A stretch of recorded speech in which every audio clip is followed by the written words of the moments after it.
episode of H&D Comedy. Definitely write it. It's easier because that's second nature to me. If the situation is really tough, I look for the humor because growing up with these two parents, I think pretty much funny stuff came out of tough situations. Not all the time, but certainly. Welcome to H&D Comedy Podcast. Work it, boy. Get funky, get freaky. With your host, Hafa and David.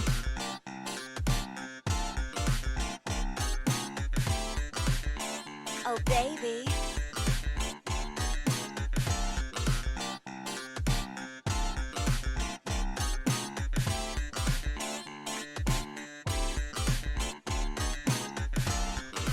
Ooh. Thanks for tuning in. Good. Can you hear me okay? Yes, sir. Can you hear me? Yep. Perfect. Loud and clear. Nice. Although, now where are you? Are you in New York or Jersey? I'm in Texas. Oh, okay. Yes, sir. Is David in New York? No, he's here in Texas too. We're both out of the same small town. Oh, okay. Because when I first looked up, with Riverside, it says look up the address, and it's right across from. I grew up in Jersey. Oh, so okay. that would be cool. Anyway, never mind. Yeah.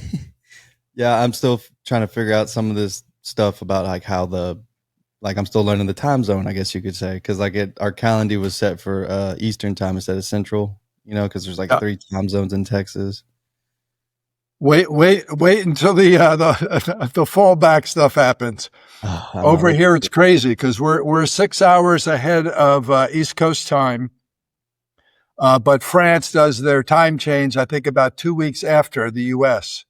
So I've missed some dates on interviews and stuff like that because of the time change. And it's crazy. I wish that would just stop this whole thing. So where are you from? Originally Jersey. And I went to school, sorry to say, at the Ohio State University. And then I lived in Hollywood for 28 years doing the Hollywood thing. And then I moved to France, I guess officially in 2017. After I went back in 2011 to take care of my mom, and that's the subject of the book. And then after she passed, I traveled to France and found this house that I'm in. And, it's an apartment, but it's almost 500 years old. And I fell in love with this village and the people in it, and they forgive me for my horrible French. And I said, this will be my home. And so I put an offer in, it was accepted, and then I moved here. That's what's up. You said, you went to Ohio State? Yeah. Okay. I don't have anything against anything like that. I'm not like a sports guy that's all like, oh, this, that, or whatever. I mean, I'm from Texas, and I guess my home team would be the Cowboys. So I guess I can't really. Yeah. All right. Which is good. Yeah. I've had our arch enemy is the University of Michigan. Right. Well, actually, we're not supposed to even say that word. It's so funny because Ohio State and the Michigan fans are insane. I mean, I'm sure there's other rivalries that are close to that, but these guys are it's like the Republicans and the Democrats now. It is just evil. And they're both great universities, are great football teams, and the rivalry is usually very exciting. And so, I'm a big Ohio State fanatic, but I'm not against anybody else. I just like my team to play well. And if they lose, they lose. But, that's no big deal. So, so far they're doing great. Right. And you said you went and did the Hollywood thing. I actually produce a podcast for a stuntman who's been in Hollywood for 43 years, Corey Eubanks. He worked on the original Dukes of Hazzard. He was one of the stunt drivers and stuff like that. But that's pretty cool. So what was it like being in Hollywood around that time? Like compared to what it would be now?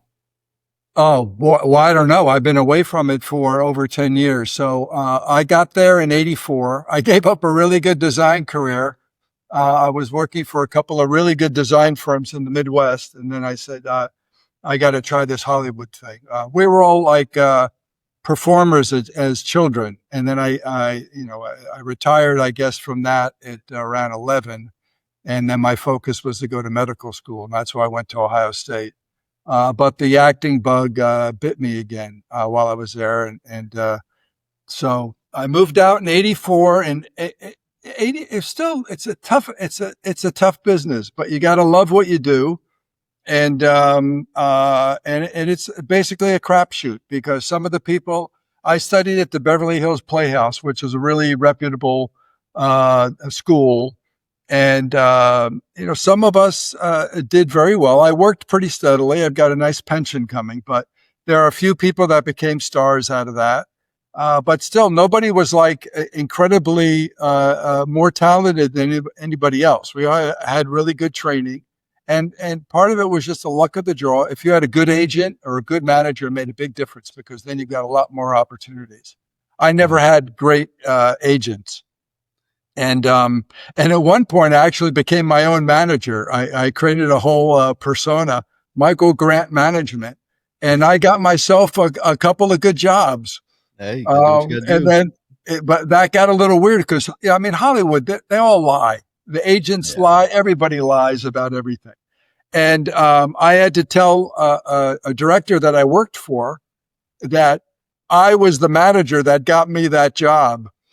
And he got really upset. And so I said, I better keep this a secret now. Right. So, but it was interesting because I was able to land some good work. And I had an agent who I told her early on, I said, listen, I have a manager who is me. And she says, oh, I don't know if I like this whole thing. I said, listen, if you're doing your job, you'll never hear from him. But if you're not doing your job, you will. And that's how we went. And then I got to a point where we had like a support group of other actors, and if someone was up for a role that they thought one of us was more suited for, we would help each other out and stuff. And so finally they said, listen, you're spending too much time as this manager. You got to kill him. And so as a joke, I wrote obituaries that were published in the Hollywood Reporter and the Daily Variety that the manager died. And my agent actually called me and said, I read that Michael Grant died. I said, yes, you don't have to worry about him anymore. And she says, yeah, but he wasn't a real person. I said, I know. And he died pain-free. And she and I broke up after that because she couldn't handle it. Right. But that's a side story. And then acting, it was fun. I had some good opportunities. I did some good work, and it's a lot of fun. But you really got to be thick-skinned because you'll have people, especially as we get older, you'll have a 21-year-old kid who's in control of your career. You may not get through that door unless you please this guy or girl. Mm-hmm. And a lot of them had attitude, and it was like, I'm from Jersey. It's like, hey, listen, you little squirt. Yeah. I want to meet that person. Come on, let's, anyway. So it's tough if you want to, I guess, maintain your sanity and also your, I guess, not sell your soul because it's easy to do that as well. So. Right. So what did acting and design, how did that shape your storytelling and stuff? Oh, you know what? They all came into play because I started writing in Hollywood. I had there's audition classes that you take, and one of the audition classes was a big time casting director. He cast at that time was Happy Days and Laverne and Shirley and a lot of the West Coast soap operas. And so he really liked my work and stuff. And in his class, he said, you'll be going through 6 weeks of the regular auditioning technique. But at the end, you are going to be writing a scene and you'll be casting it. And it kind of freaked me out because I joked around with some stories and stuff as a kid. But now you're in Hollywood. This is the big time. And so I kind of freaked out. But I said, let me give this thing a try. And so I wrote a scene that was pretty good based on something that really happened. And I cast it with these two guys in class, and they killed it. they just did great. And I said, wow, I love this, because Right. as a writer, you don't have a lot of control in Hollywood if you're getting paid to write. But in that particular situation, you do. You create your characters and you create the scene and what's going on in the drama and stuff. And I was hooked. So I started writing in Hollywood, and then when this thing came up with my mom, and even before that, I liked recording family history. And I took my dad to Italy, to the little village where his dad came from 100 years earlier. And so when he turned 80, I was planning a trip to go over there. So I said, for his 80th birthday, let's go. And he came with me, and I shot a documentary of that whole thing, because I thought, if nothing else, it's family history. And people are going to be interested, maybe not right away, but hopefully someday they would. And then my dad passed 2 years later. So it made it a very important thing. But also, we cleared the family name when we went to this little village, which was great, because there was a rumor about my great-grandfather, who was the mayor. And for some reason, we heard that he was run out of town for committing adultery. And we said, an Italian being run out of town for that? And so when we went over there, we found out that actually he was the hero who ran the bad guy out of town. And we wouldn't have known that unless we went. So we went there, and we were like heroes. It was really fun. And so I got all that on film. And so I had a habit of recording family history, because I didn't want it to be lost. As our grandparents and parents, get older and die, the stories die with them. And so when I was taking care of my mom, I call it, our journey was 3.5 years. I took a lot of notes and shot a lot of video and a lot of photographs. And I wasn't sure what I was going to do with it. I never wrote a book before. I wrote scenes and screenplays and did the documentaries and stuff like that. But I got the idea of doing a book because a friend was going through something similar with her dad. And so I shared some of the experience I had and what I learned from hospice and from other caregivers that we hired before I took on the job. And she got some benefit out of it. So I said, hey, I think I got something here. And a book, I would have more control over that. And so I started studying memoir. There was a teacher in the States that I took online courses with, and she ended up being my first editor. And she was great. And then I was lucky enough to find a publisher. I had actually 2 publishers that wanted the book.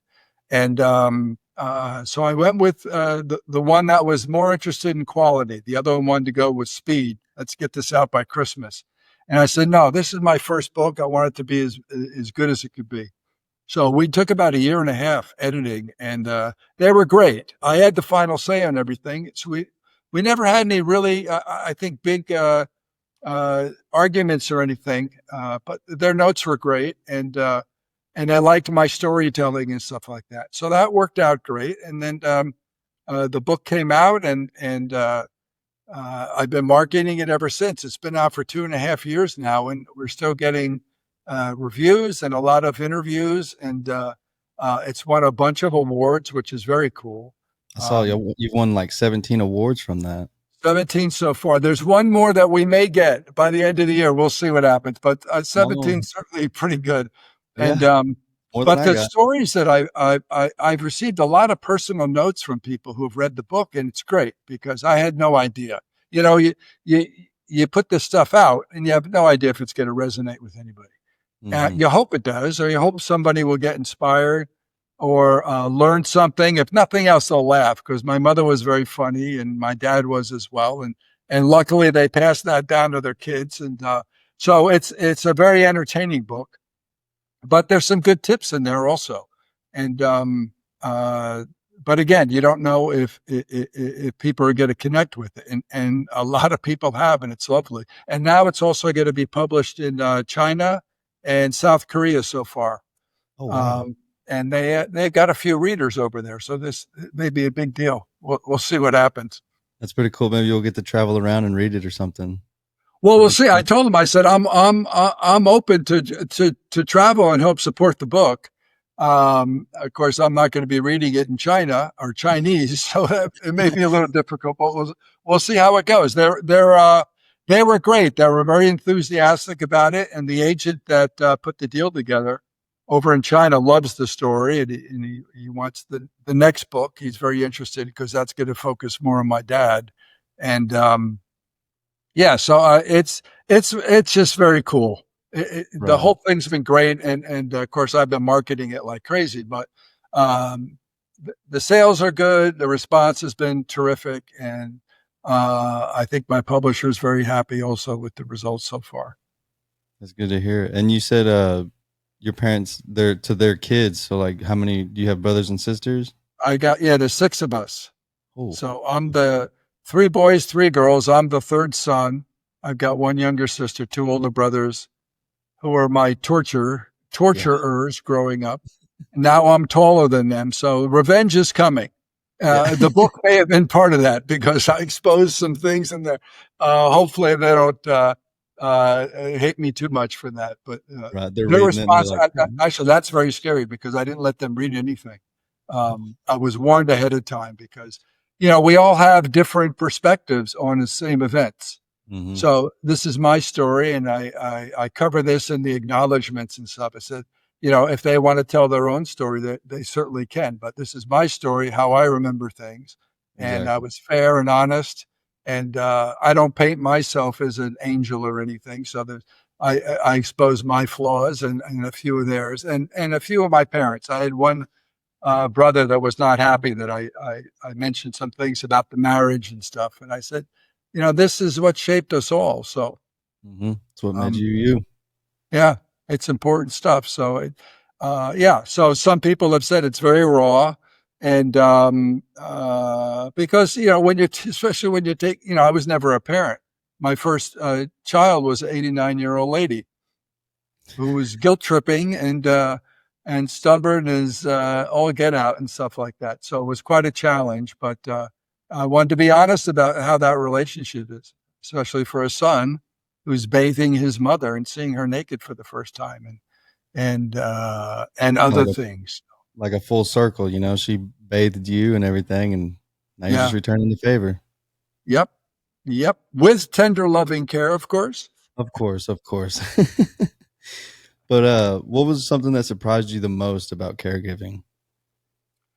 Well, again, not being a parent or ever married, I had to learn, I guess, the true meaning of unconditional love. Because I would have to say my MO before that, I've had a pretty adventurous life. And I would tell people that I did really well in certain things. And I would get to a point where I said, okay, I got this. I'm going to move on to something else because I like the challenge. So I would move on. If I got bored, I would move on. And certainly with my relationships, the same kind of thing. And but when I took this on, I had not only the trust of my mom, but of my 5 siblings. So I didn't want to let anybody down. So there was going to be no walking away until my mom wanted to leave this world. And that's a big deal because, mentally, emotionally, physically, it's an exhausting job. But I went in with an open heart and said, I'm going to find the joy in this. I'm going to make the best of it. I want to make my mom as happy and keep her as healthy as possible. So if I put the goal on her, it took a lot of that, I guess, weight off my shoulders because it was like, I don't care how tired I am. She's the main focus. So I've got to put all my attention on that.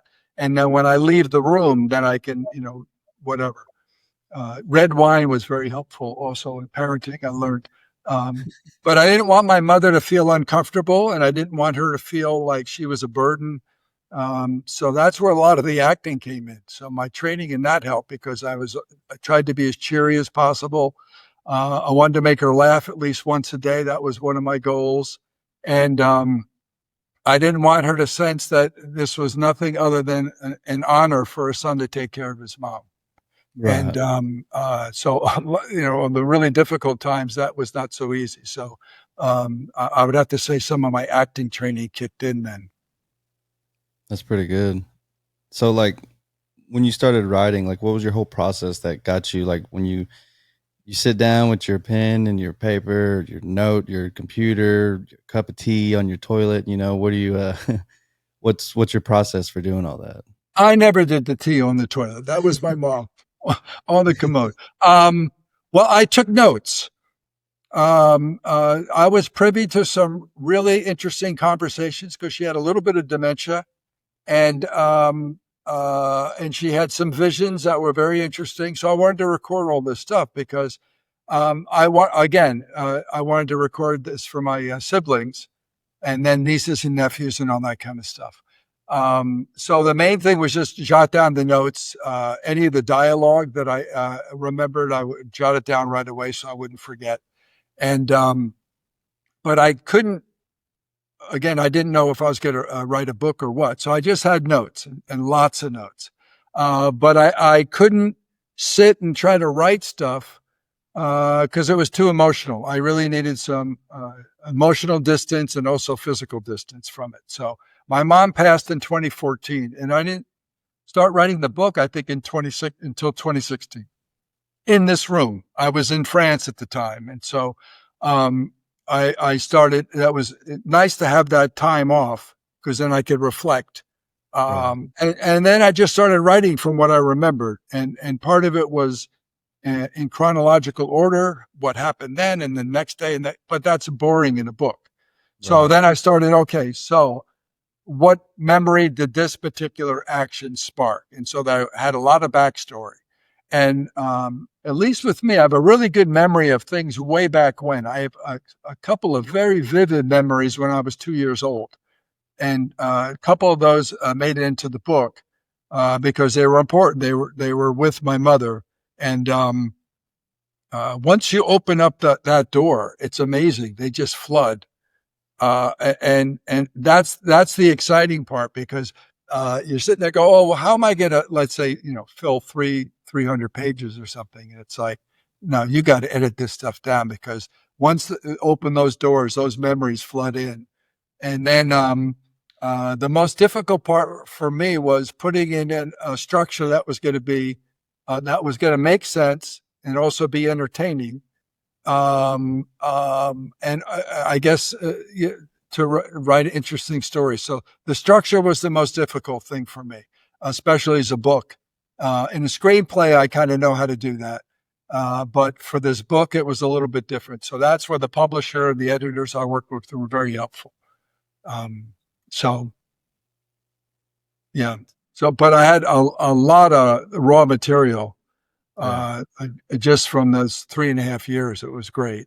And a lot of those little scenes, dialogue and stuff were verbatim. I mean, she came up with some stuff that was great. Luckily she had a really good sense of humor, so that helped quite a bit. But boy, she had some visions that were like, oh my God, what is that about? But it was fun. Right.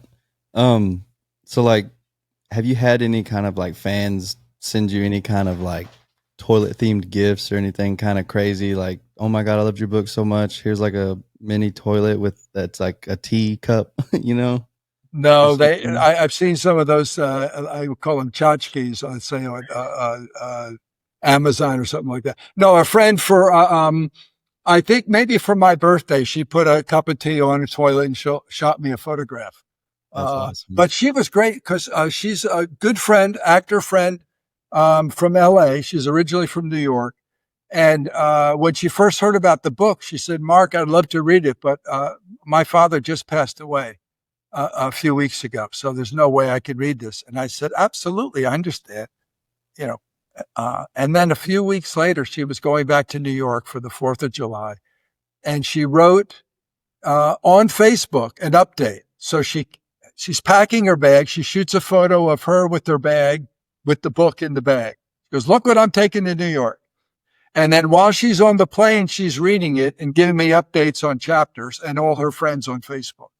And there's one chapter that's very wild. And she said, oh my God, Mark, the flight attendants want to know why I'm laughing so hard in the aisle. They want to know what the heck I'm reading. And it was great because it was maybe just a month or 6 weeks after her dad passed, but she found a lot of laughs in it, which helped her with the grieving process. And then she also bought a copy for her brother and her sister, who was the main caregiver for her dad back in New York. And I never heard from the brother, but the sister said some lovely things also about the book. So those are the best things. And there was someone else who I don't know, but there's a lot of people from my hometown because there's a lot of stuff about the hometown in New Jersey that I grew up in.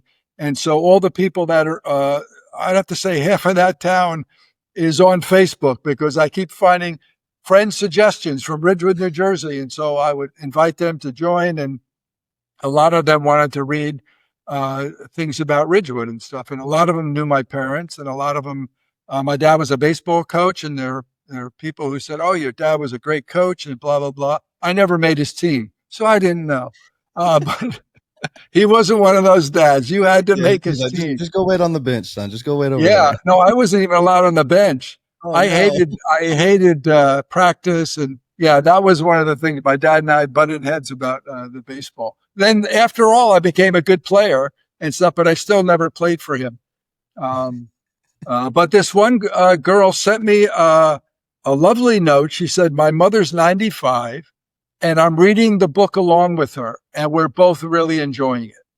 And then a number of months later, she said, "My mother's 96 now, and I'm reading your book again because I enjoyed it the first time, and I think it's going to help me."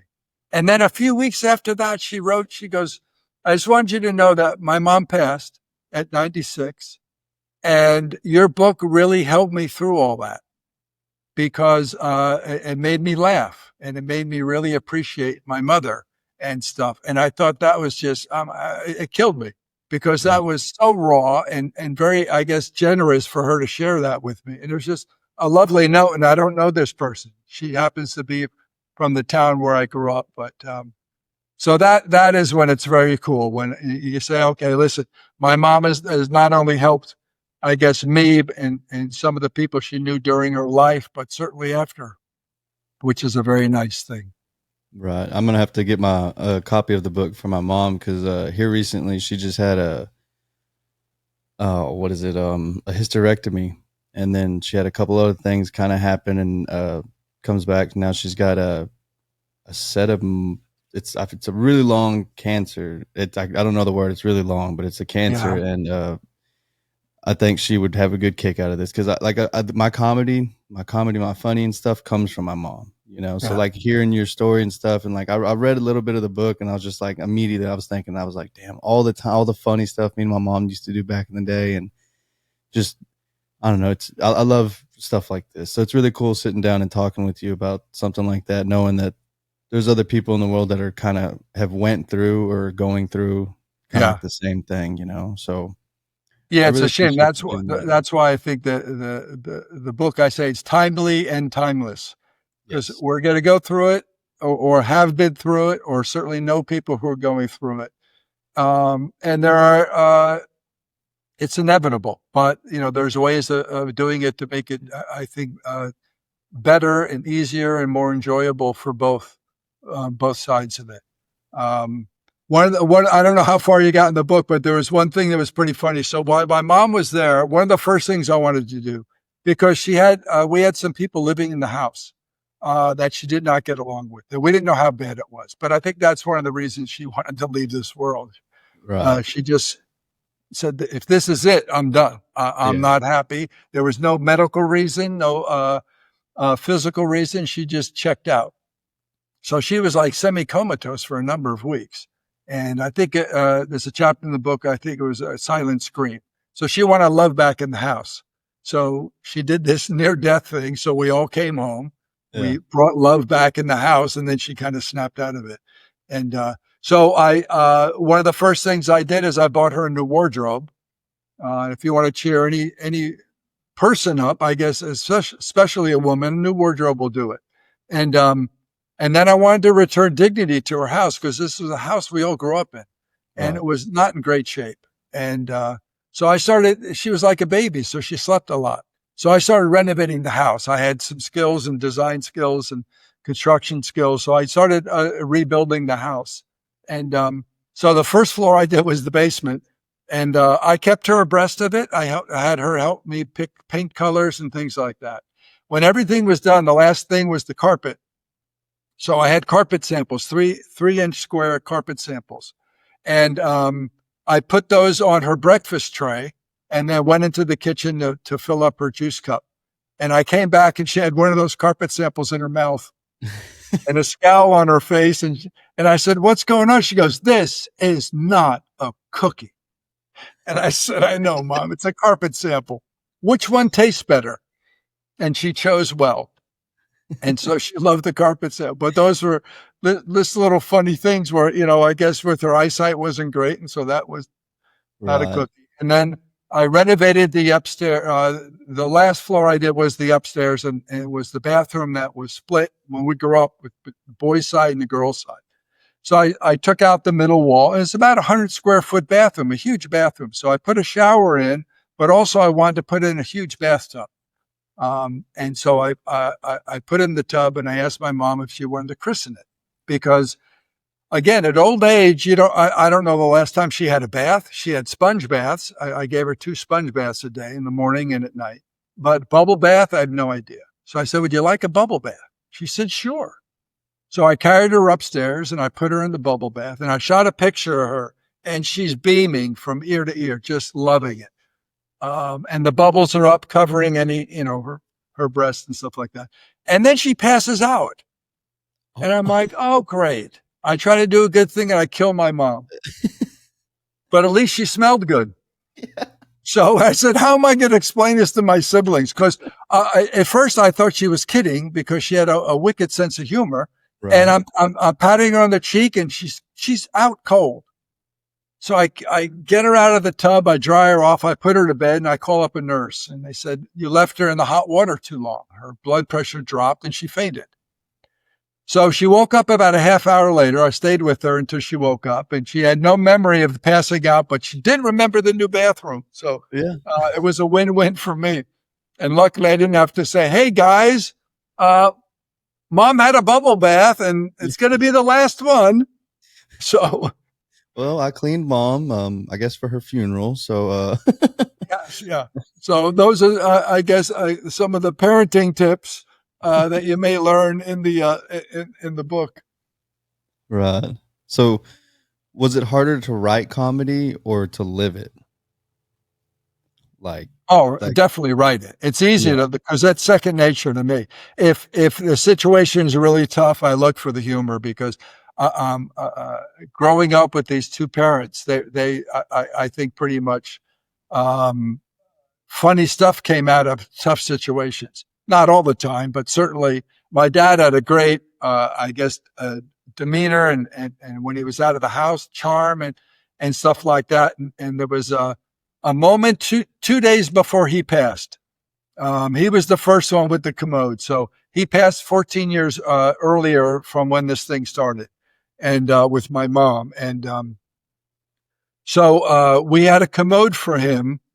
And I only had 8 days with my dad. And so my mom was his caregiver.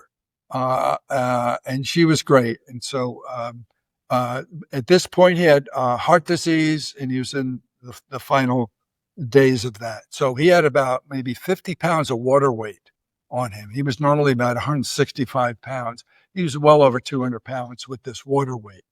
And so I helped him onto the Commode, and then I helped him. I'm standing him up, and he's off. And very different from my mom. My dad wanted to hold on to every bit of his dignity. So he never wanted anybody wiping his butt. With my mother was like, how about it? With Dad.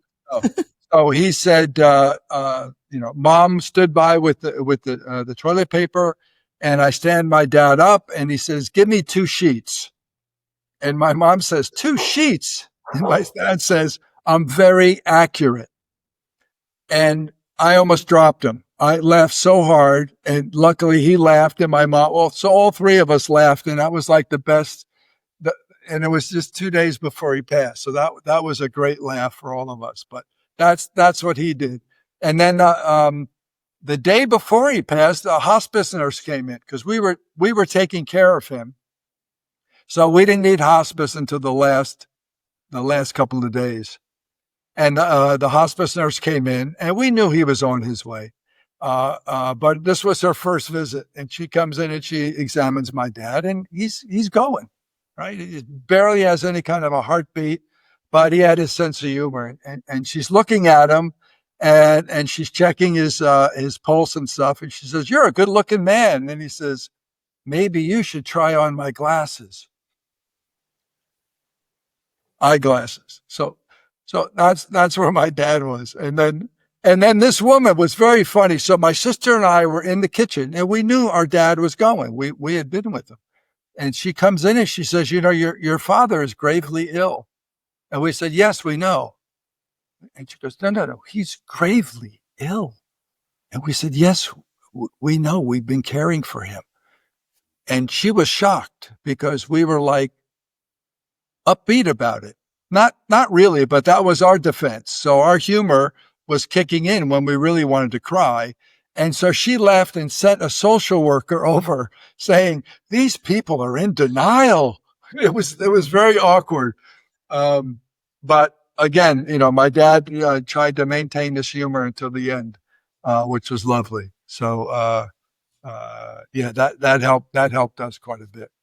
Right. Yeah, that's how my parents have always taught me, try to find like the sense of humor and everything, like, me and my wife, there's times we'll get in an argument about something. And then like the next day I'll be like, "You remember yesterday, and then like we kind of laugh about it, and I think that's what makes a relationship stronger. Yep. Communication, but also like laughter, being able to laugh with each other about like, "Hey, I know I messed up the other day, but was that not kind of funny?" I think that's what makes the world keep going, Well, the important part is you said I messed up the other day, which is great. If you cop to it, that's the best thing. Even if you didn't, say it. Yeah. That's the thing about my generation too. A lot of us can't admit that. I figured that out a long time ago. I was like, how do I make a woman happy? Oh yeah. Hey, I was wrong. I messed up. I'm sorry. Absolutely. That's it. Yes, dear. Yes, dear. That was my favorite show back in the day. Oh man. So if your book was to turn into a sitcom, who do you think would play you? Well, what's interesting, I'm writing the screenplay. I'm in the third draft of the screenplay because there's some interest from Hollywood. Early on, people are saying, "Oh, this should be a movie." And I'm like, "Oh, I dealt with Hollywood. It's not a fun process. And it's certainly a long process. I'll be dead and buried probably before anything happens." But there are a lot of, I've looked up because it's, again, promotional opportunities of celebrities that love their mothers, guys. And there's a lot of them. You've got Ryan Gosling loves his mother. Bradley Cooper just had a PBS special on caregiving that he, I think, executive produced because he cared for his dad for a little bit. How hands-on, I don't know, but he said it really changed him when he saw that his father needed him and that role reversal. And so that was lovely. So if it could be a movie, one of those two guys would be great. But there's a lot of people who could probably jump in and do it. I could see Bradley Cooper playing you. I mean, you look like a better version of Bradley Cooper, but I don't know about better, but thank you. Yeah, I mean, he's super talented. He could direct it too. I'm trying to get Meryl Streep because she's a Jersey girl, like my mom. So it would be great. Yeah. So I have other people have said, "Oh, I've got connections I got to do." We'll see what happens. There's one producer that I'm working with right now who grew up in the town right next to mine in Jersey. So when we first had a phone call, it was great because we're talking about, because my mom was a shopaholic, and in her town, in Paramus, has, I think, probably 4 or 5 of the biggest shopping centers in the country. And my mom went to all of them. So I just said, "I guarantee you met my mother on 1 or 2 occasions. If you were in any of those malls at any time, there's a good chance you ran into Genevieve." Yeah. So we'll see. I think A movie would be interesting, more of the independent kind of movie. Mhm. Yeah, but any A-lister would be great. Right. DiCaprio also loves his mother. I mean, there's a lot of them that love their mother, but we'll have to see what happens anyway. Right. One more question. What's the best advice you could give a future caregiver, whether it's serious or silly? Well, I would say the first advice is you got to take breaks. The pros say take breaks because, again, it's physically, emotionally, and mentally exhausting, especially if it's someone you're related to. I don't know how the regular caregivers do this on and on and on. But it's a tough job. So if you don't take the breaks, I mean, there's a reason on the airplane where they say put your oxygen mask on first before you take care of your loved one. You've got to be in good shape, physically, mentally, and emotionally, to Right. be able to take on this job. And so, part of the renovation job that I did with the house, I built a man cave in the basement, and I had a rowing machine and weights and stuff because I knew I needed stress relief. But still, I never really took breaks. As often as I should have because I ended up going through 3 emergency surgeries. You'll get those in the book. And she almost outlived me.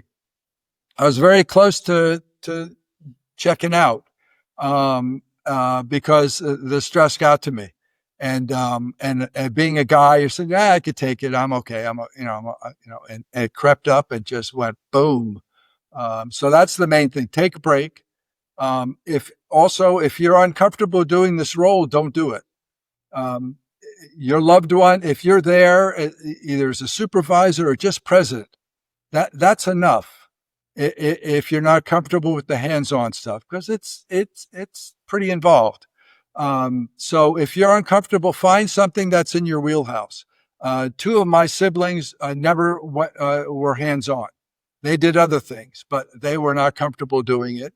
And so nobody put that pressure on them. So that would be the next thing. And then I'd say patience. You got to learn patience because it's still your loved one. They're going to be slower. Their mind may not be as clear as it used to be. They may not hear as well, and they may argue about silly stuff. My mother one time we're watching an old movie, a John Wayne movie, and I said, "Did you like John Wayne?" She goes, "Yes, I like John Wayne, but that's not John Wayne." I said, "Well, it is John Wayne." That isn't. And we had a big argument about who the guy on TV was, and it was John Wayne.